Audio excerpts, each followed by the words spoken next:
So you know the story. Brandt Professional Agriculture, one of our big sponsors on this show. Rick Brandt, a big part of the show, week in, week out. Justin Allgaier, second in the Xfinity Series championship run this past year. Now, normally, about this time of year, Justin would get on an airplane and he would fly down and meet our next guest, Miguel Paludo, who you all know from the NASCAR Camp World Truck Series, former driver there. Now, Miguel represents Brandt and the professional agriculture folks down in Brazil, and today they are chasing the Porsche Carrera Cup Championship, the Endurance Championship, because he's already won the Sprint Championship. Miguel, happy race day to you. I know I need a little help explaining all of this, but congratulations. First of all, you've already won one championship. Now you and Dennis get a shot at another one today, right? You got it. Happy race day, Pat. Thanks for having me on today.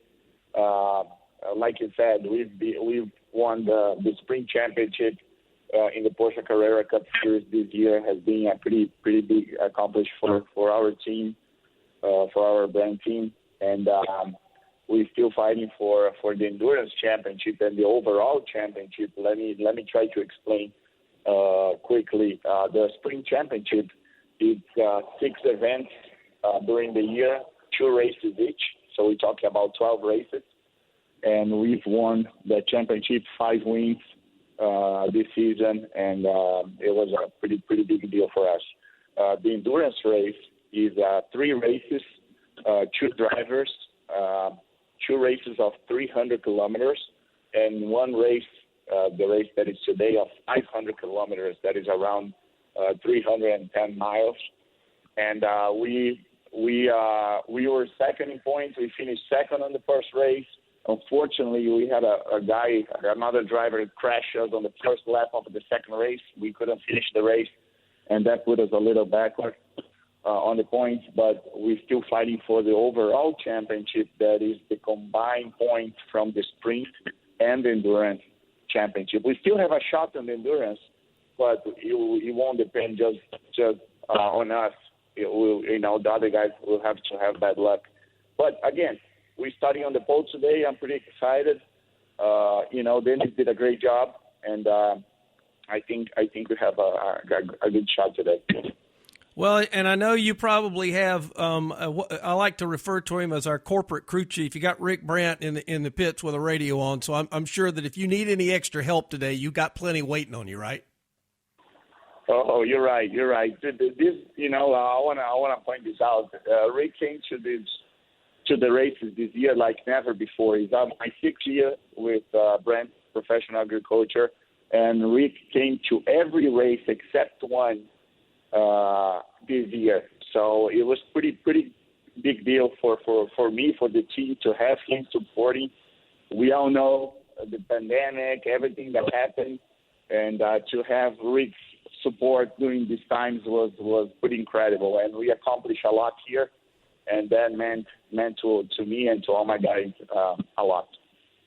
Well, we got a couple of guys that you're one of them that used to race in the NASCAR trucks. Nelson Piquet Jr. I think he's in one of the races today, if not your race. He too had raced obviously in the trucks. And I wanted you to talk about, Miguel, about Interlagos, that racetrack. We've had such an explosion of popularity of road course races in all 3 divisions of NASCAR. Not surprising, I'm sure, to you. But, man, it just seems like we're doing more and more of it. People love it. What kind of track is Interlagos? Yeah, good question. Interlagos has a lot of history. We go back to when Ayrton Senna, one of the biggest ever, my hero, came to F1, and Brazil was in a pretty big crisis, and Senna won the race here, and all the fans got Senna as a hero and tried to work and move forward. And Interlagos has history because of that. Senna is the face of Interlagos. It's an awesome racetrack, a lot of elevation, and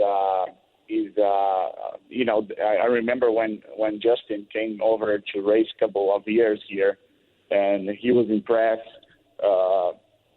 you go up and down the Sena the first corner, you brake and you go downhill, then you have a straightaway, then you go downhill, then you have a pretty big uphill. So you go up and down, and this race also hosts the F1 race. So like I said, these are awesome racetrack, awesome racing. And a lot like IMSA is today. There's two different classes of cars that actually you race with. So it's you're challenged by the fact that lap traffic, like as in all races, becomes a factor in your ability to stay out in front and win. Yes, perfect question. Yeah, we race in a 4.0 class. That is the top class. We are around 3 to 4 seconds faster than the 3.8 class, and in a few laps, we're gonna run 116 laps today. Is a minute 35 seconds per lap average. So we're gonna get the guys lap around lap 15 or 16. So manage traffic is all important as paces, and me and Danny's pace is pretty close, and that makes our team a small advantage today because it's all about strategy and pace. We're gonna have to replicate tires. We're gonna have to replicate tires during 2 stints. So one of the sets, we're going to have to run around 40 laps, and that's a pretty big deal. These tires fall off after 20, 25 laps. So it's all about strategy, Pat. I think, at the end of the day, we're going to have a shot at it if we do everything right. We have everything to contend for the win, but as you know, it's racing. Everything can happen, and we're going to give it all. Brant team driver Miguel Paludo joining us live this morning from Interlagos in Brazil as they get ready to chase the Endurance Championship this afternoon. One interesting thing as well, and I always talk about, no matter what races we're talking about, Miguel, I always ask about pit stops. It's kind of crazy the way your pit stops are because as opposed to being as fast as you possibly can, your pit stops are more about being as exact as you possibly can, right? Correct. So how Porsche does is a little different than NASCAR. They don't have all the mechanics, the tire changers to every team has. So they have a different system. So we have a pit lane line that you start at pit limit, and that line goes all the way to the end of the pit road.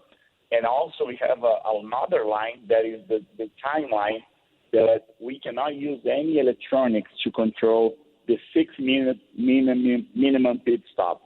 So once we cross the line, we have to start our stopwatch on the steering wheel, and that starts the 6-minute pit stop. So on the 6-minute pit stop, we, change the driver if needed, or whatever you need to do, tires, fuel, and then you have to calculate from your pit box to the line how many seconds you have to leave your pit. So let's say we are around 16 seconds from the line. So by minute 544, I have to leave the pit and control on the stopwatch on my steering wheel. And then once I cross that and I cross on the 6 minutes, I'm good. If I cross 6.2, I was 2 seconds, slower. If I cross on 5:59, I have a time penalty, a drive-through, that I have to do. So that's the pit stops are a big deal because, like I said, we have no electronics to control, and where a lot of tension goes on because you can ruin your race pretty easily. It's not hard. We've been on both sides, crossing the line in, like 6 minutes, or crossing the line in 5:59.8. So that's the scenario. And then you have to, after you cross the timeline, you have another, 200-300 feet of speed limit. Then you can, go back to the track and go back racing. So the moral of the story is you road race Porsche types can do math as opposed to the rest of us who can't. Is what it adds. This is what it adds up to, Miguel. Hey, listen. It's first of all, it's great to catch up with you. I know you got a lot of fans here in the United States. Obviously, Brant does so many great things for racing in NASCAR and now down in Brazil as well. Best of luck today. Have a really great, safe race down there. And as our buddy Rick Brant says, be sure to cause a party when it's over with, right? Yeah, you're right. Sounds good, Pat. Thanks again for having me. It's a pleasure talking to you and everybody from the program. And like you said, Rick already mentioned last night. I'm pretty sure he's getting to the track in a little bit. He's gonna mention today, and we're gonna give it all to cause a party tonight. Thanks again. Sounds good. Sounds good. Miguel Paludo from Brazil, live this morning here on the Front Stretch. We appreciate his time and wish him well in his search for a big trophy this afternoon.